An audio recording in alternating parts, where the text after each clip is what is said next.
ಸ್ವಾಗತವನ್ನು ಕೋರ್ತೀನಿ. ಸೊ ನಮ್ಮ ಯೂಟ್ಯೂಬ್ ಚಾನಲಲ್ಲಿ SSLC ವಿದ್ಯಾರ್ಥಿಗಳಿಗೆ ತುಂಬಾ ಎಲ್ಲ ವಿಷಯಗಳಲ್ಲಿ ಬೆನಿಫಿಟ್ ಆಗ್ತಕ್ಕಂಥ ವಿಡಿಯೋಗಳನ್ನು ಪೋಸ್ಟ್ ಮಾಡ್ತಾ ಇದ್ದೀವಿ.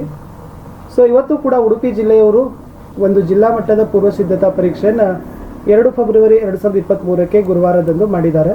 ಅದರ ವಿಜ್ಞಾನ ವಿಷಯದ ಪ್ರಶ್ನೆ ಪತ್ರಿಕೆಯನ್ನು ನೋಡೋಣ. ಕ್ವಶನ್ಸ್ಗಳು ತುಂಬಾ ಚೆನ್ನಾಗಿದ್ದಾವೆ. ಈ ಪ್ರಶ್ನೆಗಳು ನಿಮ್ಮ ಶಾಲೆಯಲ್ಲಿ ನಿಮ್ಮ ಜಿಲ್ಲೆಯಲ್ಲಿ ನಡೀತಕ್ಕಂಥ ಸರಣಿ ಆಗಿರ್ಬೋದು, ಪೂರ್ವ ಸಿದ್ಧತೆ ಪರೀಕ್ಷೆ, ವಾರ್ಷಿಕ ಪರೀಕ್ಷೆಯಲ್ಲಿ ತುಂಬಾ ಬೆನಿಫಿಟ್ ಇದ್ದಾವೆ ಅಂತ ಹೇಳ್ತಾ ವಿಡಿಯೋಗಳನ್ನು ಲೈಕ್, ಶೇರ್ ಹಾಗೂ ಸಬ್ಸ್ಕ್ರೈಬ್ ಮಾಡಲು ಮರೆಯದಿರಿ. ಫಸ್ಟ್ ಟೈಮ್ ವಿಡಿಯೋವನ್ನು ವಾಚ್ ಮಾಡ್ತಿದ್ರೆ ಸಬ್ಸ್ಕ್ರೈಬ್ ಜೊತೆಗೆ ಬೆಲ್ ಐಕಾನನ್ನು ಅವಶ್ಯವಾಗಿ ಒತ್ತಿ. ಸೊ ಭೌತಶಾಸ್ತ್ರದಲ್ಲಿ ನೋಡೋಣ. ಫಸ್ಟ್ MCQದಲ್ಲಿ ಫಸ್ಟ್ ಕ್ವಶನ್ ಕೊಟ್ಟಿದ್ದಾರೆ. ಈ ಕೆಳಗಿನವುಗಳಲ್ಲಿ ಬೆಳಕಿನ ಚದುರುವಿಕೆ ತತ್ವವನ್ನು ಆಧರಿಸಿರುವ 2 ನೈಸರ್ಗಿಕ ವಿದ್ಯಮಾನಗಳು. ಪ್ರಶ್ನೆ 2, ಪಕ್ಕದ ಚಿತ್ರದಲ್ಲಿ A ಮತ್ತು Bಗಳು ಪ್ರತಿನಿಧಿಸುವ ಕಾಂತದ ಧ್ರುವಗಳು. ಮುಂದೆ ಒಂದು ವಾಕ್ಯದಲ್ಲಿ ಉತ್ತರವನ್ನು ಬರಲಿಕ್ಕೆ ಕೇಳಿದರೆ, ಬಹುವರ್ಣೀಯ ಬೆಳಕಿನ ಕಿರಣವು ಗಾಜಿನ ಪಟ್ಟಕದ ಮೂಲಕ ಹಾದು ಹೋದಾಗ ಅದು ತನ್ನ ಘಟಕ ಬಣ್ಣಗಳಾಗಿ ವಿಭಜನೆ ಹೊಂದಲು ಕಾರಣವೇನು? ದರ್ಪಣ ಒಂದರಿಂದ ಪಡೆದ ಪ್ರತಿಬಿಂಬದ ವರ್ಧನೆ 1.5 ಆಗಿದೆ. ಈ ಬಿಂಬದ ಲಕ್ಷಣ ತಿಳಿಸಿ. 12 ಓಂ ರೋಧ ಹೊಂದಿರುವ ವಾಹಕ ತಂತಿಯನ್ನು 4 ಸಮಭಾಗಗಳಾಗಿ ಕತ್ತರಿಸಲಾಗಿದೆ. ಪ್ರತಿಯೊಂದು ಭಾಗದ ರೋಧ ಎಷ್ಟು ಅಂತ ಕೇಳಿದ್ದಾರೆ. ಇನ್ನು 2 ಅಂಕದ ಪ್ರಶ್ನೆಗಳಲ್ಲಿ ಪ್ರಶ್ನೆ 6 ಓಂನ ನಿಯಮ ನಿರೂಪಿಸಿ, ಘನತೆಯ ರೂಪ ಬರೀಬೇಕು. ನೆಕ್ಸ್ಟ್ ವಸ್ತುವಿನ ಸ್ಥಾನವನ್ನು ಕೇಳಿದ್ದಾರೆ. 2 ಏನು ಕೊಟ್ಟಿದ್ದಾರೆ, ಸನ್ನಿವೇಶಗಳನ್ನು ಕೊಟ್ಟಿದ್ದಾರೆ ನೋಡಿ. ಮುಂದೆ ಪ್ರಶ್ನೆ 8ರಲ್ಲಿ ಈ ಚಿತ್ರವನ್ನು ಗಮನಿಸಬೇಕು. X ಮತ್ತು Yಗಳು ಪ್ರತಿನಿಧಿಸ್ತಕ್ಕಂಥ ಕಾಂತದ ಧ್ರುವಗಳನ್ನು ಹೆಸರಿಸಿ. ಈ ತೀರ್ಮಾನಕ್ಕೆ ನೀವು ಬಳಸಿದ ನಿಯಮವನ್ನು ನಿರೂಪಿಸಲಿಕ್ಕೆ ಹೇಳಿದ್ದಾರೆ. 3 ಅಂಕದ ಪ್ರಶ್ನೆಗಳಲ್ಲಿ 9ನೇ ಪ್ರಶ್ನೆ ಇತ್ತು, ವಿದ್ಯುತ್ ಮೋಟಾರ್ ಮತ್ತು ವಿದ್ಯುತ್ ಜನಕದ ನಡುವಿನ ವ್ಯತ್ಯಾಸ. ಒಡಕು ಉಂಗುರ ಮತ್ತು ಕುಂಚಗಳು ವಿದ್ಯುತ್ ಮೋಟಾರ್ನಲ್ಲಿ ಏನು ಕೆಲಸ ಮಾಡ್ತಾವೆ ಅನ್ನೋದನ್ನು ಬರೀಬೇಕಿತ್ತು. ಜೈವಿಕ ಅನಿಲ ಸ್ಥಾವರದಲ್ಲಿ ಜೈವಿಕ ಅನಿಲ ಹೇಗೆ ಉತ್ಪತ್ತಿ ಆಗ್ತದೆ? ಜೈವಿಕ ಅನಿಲ ಸ್ಥಾವರದ 2 ಅನುಕೂಲಗಳನ್ನು ಬರೀಬೇಕು. ಅಥವಾ ಉತ್ತಮ ಶಕ್ತಿ ಆಕಾರದ 4 ಲಕ್ಷಣಗಳು. ಸೌರಶಕ್ತಿಯನ್ನು ನೇರವಾಗಿ ವಿದ್ಯುತ್ ಶಕ್ತಿಯನ್ನಾಗಿ ಪರಿವರ್ತಿಸುವ ಉಪಕರಣಗಳನ್ನು ಹೆಸರಿಸಿರಿ. ಪ್ರಶ್ನೆ 11, ಸಮೀಪ ದೃಷ್ಟಿ ಹೊಂದಿದ ಕಣ್ಣಿನ ದೂರದ ಬಿಂದು. ಸಮೀಪ ದೃಷ್ಟಿ ಹೊಂದಿದ ಕಣ್ಣು. ಸಮೀಪ ದೃಷ್ಟಿಗೆ ಪರಿಹಾರ ಇವನ್ನು ತೋರಿಸ್ತಕ್ಕಂಥ ಚಿತ್ರ ಬರಲಿಕ್ಕೆ ಹೇಳಿದ್ದಾರೆ. 4 ಅಂಕದ ಪ್ರಶ್ನೆಗಳಲ್ಲಿ ಪ್ರಶ್ನೆ 12ರಲ್ಲಿ ಕೊಟ್ಟಿದ್ದಾರೆ, 4 ಸೆಂಟಿಮೀಟರ್ ಎತ್ತರದ ವಸ್ತುವೊಂದನ್ನು ನಿಮ್ಮ ದರ್ಪಣದ ಮುಂದೆ ದರ್ಪಣದ ಧ್ರುವದಿಂದ 10 ಸೆಂಟಿಮೀಟರ್ ದೂರದಲ್ಲಿ ಇಟ್ಟಿದ್ದಾರೆ.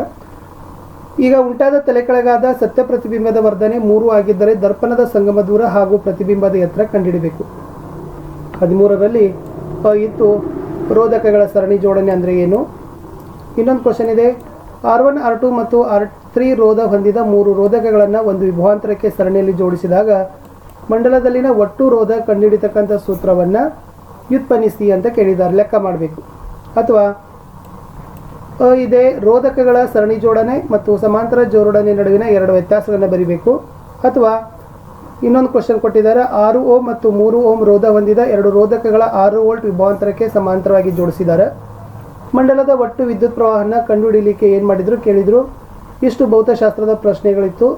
ಸ್ವಲ್ಪ ಪ್ರಶ್ನೆಗಳು ತುಂಬಾ ಏನಾಗಿದ್ದಾವಪ್ಪ ಅಂದ್ರೆ ಕಠಿಣ ಸ್ತರದಲ್ಲೇ ಇದ್ದಾವೆ. ಇನ್ನು ರಸಾಯನಶಾಸ್ತ್ರದಲ್ಲಿ MCQಗಳಲ್ಲಿ ನೀರಿನ ಶಾಶ್ವತ ಗಡಸುತನ ನಿವಾರಿಸಲು ಬಳಸ್ತಕ್ಕಂಥ ಸಂಯುಕ್ತ. ಈ ಸಮೀಕರಣ ಗುರುತಾಗಿರ್ತಕ್ಕಂಥ ಸರಿಯಾದ ಹೇಳಿಕೆಗಳನ್ನು ಕೇಳಿದ್ದಾರೆ.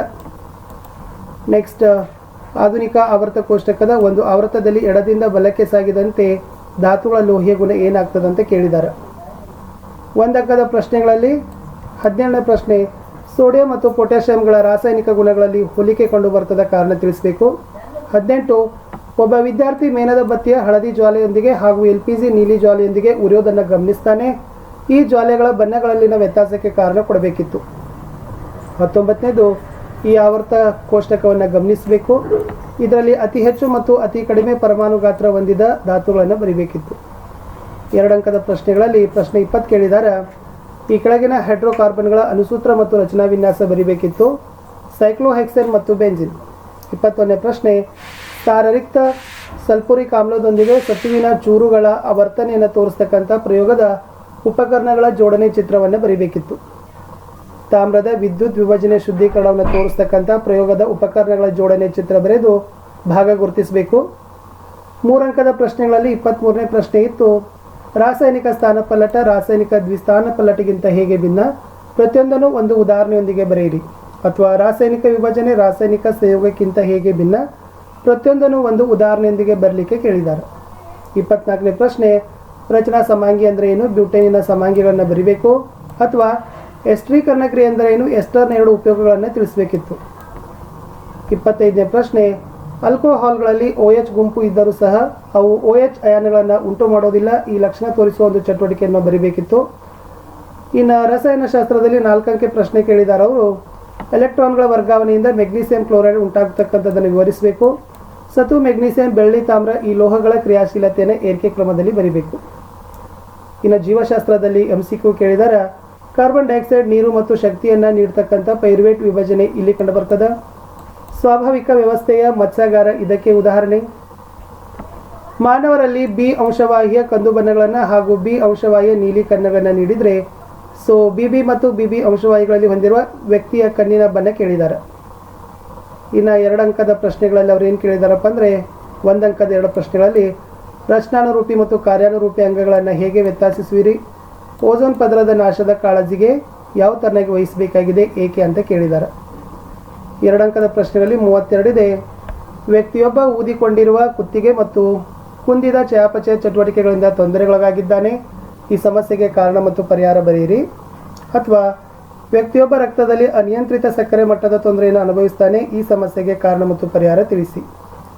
33ನೇ ಪ್ರಶ್ನೆ, ಶಲಾಕಾಗ್ರದ ಮೇಲೆ ಪರಾಗದ ಮೊಳಕೆಯನ್ನು ತೋರಿಸ್ತಕ್ಕಂಥ ಚಿತ್ರ ಬರೆದು ಭಾಗ ಗುರುತಿಸಿ.